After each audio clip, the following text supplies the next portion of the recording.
Welcome to Skyforge, a game where you start out as immortal, get caught up in a street fight, wake up on a pile of bodies after having apparently had an amazing orgy, and then turn into a god.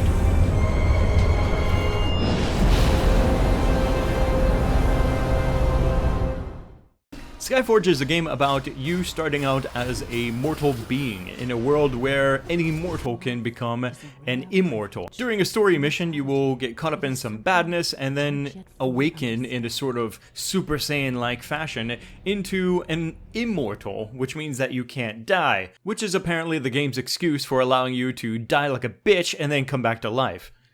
After a short story intro, you'll go through the character creation, which was much better than I thought it would be. You've got a lot of really nice options here. And how about those sliders? Holy shit! I like big butts and I cannot lie. You other brothers can't deny.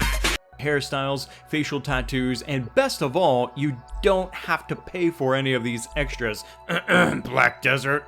Character creation in Skyforge has a very respectable amount of options, all which are free for you to choose from.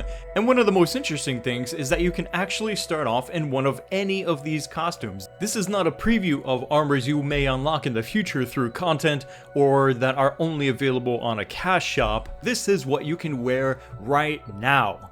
Amazing. When it comes to gearing out your character, that's when you realize that all the things that you were messing around with your armor are completely cosmetic. There is no armor. There are rings, if you like rings, and there are also your main weapons for your class, of which you can change at any point in time. This is one of the selling points of Skyforge, is that you can change your class pretty much at any given time as long as you've unlocked it. You start off with the choice of either the Cryomancer, which is the DPS class, the Paladin, tank of course, and the Spellbinder, which is also a combination of DPS and healing. To unlock any of the other classes, including Archer, Necromancer, Kinetic, Kinetic? But these classes are far away on what is called the Ascension Atlas. The Ascension Atlas is essentially a very big skill tree, a node system. And through this node system, as you acquire these sparks of whatever color, you will make your way in whatever path that you want to get to whatever class it is that you want to unlock, which can take weeks, it looks like. I've spoken with a few players that have put significant time into the game, and they say it's gonna take a while. If you want to, for example, unlock the badass that is the Berserker, then you're gonna have to do a lot of grinding. And when I say grinding, I mean grinding. Skyforge may have a decent kind of storyline that's going to take you from one point to another along your journeys, but you are more than likely going to have to repeat the same dungeons in the same areas again and again in order to get the sparks of whatever color that you need in order to progress to whatever class that it is that you want to progress into. There's not a lot of open world, if any at all, actually.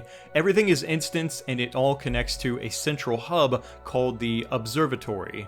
And from this observatory and its global view, you pick and choose the places where you want to go based on the spark color that you need to progress towards whatever your next node is on the Ascension Atlas, and then go ahead and do that, and this is what you do again and again. To compound the grind, being that Skyforge is a free-to-play game, if you are a pleb, you will get significantly less sparks to progress your character atlas compared to the premium elite. A lot of MMOs nowadays are doing this optional subscription system that allows you to, for example, get extra experience, maybe extra drops or something like that, but for some reason I'm getting the vibe that if I'm not a paying subscriber in Skyforge, then my friends who are paying subscribers are going to advance so much faster than me that it's going to be very difficult for me to be able to keep up with them, but I'm still holding judgment on that. Another increasingly popular trend in MMORPGs is a login reward system. This one bleeds from smartphone applications and web browser games, incentivizing you to log in every single day, otherwise you're missing out on these really cool goodies, which also includes the sparks you need for character progression. One of the highlights of Skyforge is its graphics and combat animations. Combat feels really good in Skyforge. The flashy animations rival that of many popular Eastern developers. Another strong point, or at least so far in my experience, is that even though you are grinding these dungeons again and again to get sparks for character progression, the time to wait to get into the next dungeon is incredibly low. Like, within seconds of clicking the join group button, I'm already in a group and in combat with my other 2 partners. These smaller dungeons are in groups of 3 and take anywhere from 20 to 30 minutes depending on how fast your group is. Further on down the line, there are also 5-man groups and raids that they've just recently introduced in the Crucible of the Gods update, which includes a lot of improvements to the game, bug fixes, and additional content. Skyforge certainly has its share of highs and lows, and the overall feeling of it is that it has enough highs and is free to play that you really shouldn't have any excuse not to try it out. If you would like to know more about Skyforge, check the video description. I also have a link to the official website where you can download the client and sign up to play Skyforge for free right now.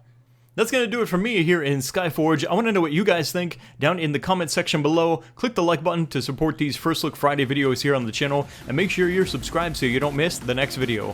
Thanks again for watching. My name is Kinetic, and I'll see you next time.